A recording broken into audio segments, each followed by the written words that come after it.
guys, lately I've got a lot of requests to do some flower epoxy projects, especially crosses. Thank you, Derek, Smiley Woodworks. He actually referred a couple of people to me to do this kind of projects, and I really appreciate that. I have this cross over here. This is a mold from Crafted Elements. We'll not mold it today. I will show you what it looks like. And I have another one that I already demolded, and I will show you that one as well. So let me reposition the camera and we'll look at these crosses. Now, as you can see, this cross over here, I used a lot of wild flowers. This is pretty much what I had, dried flowers. And I dried them in silica powder. Then I have this one here that I just demolded, and this one I still need to sand it and profile the edges and then do a top coat. Those are dried flowers. Most of these flowers, they came from my backyard.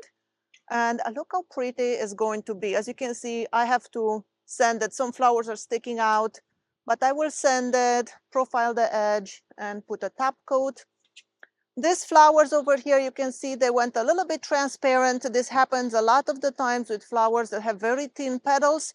Epoxy seeps into the petals and it gives that transparency look. Some people do not like that. I don't mind it. Most people don't mind it. But those are beautiful anemone flowers that I grew in my backyard, and they're not going to rot. They are completely dry and encapsulated in epoxy, and this cross is going to be stunning. Now, like I said, that one, the big one, it's a mold from Crafted Elements as well, and that is the large mold. This is the medium-sized mold, and I'm going to demold it for you guys. Now, this big one has some green background, and then I put leaves and flowers on top of that and top them with clear. This one, I put white epoxy on the background. And these molds are very sturdy, very easy to work with.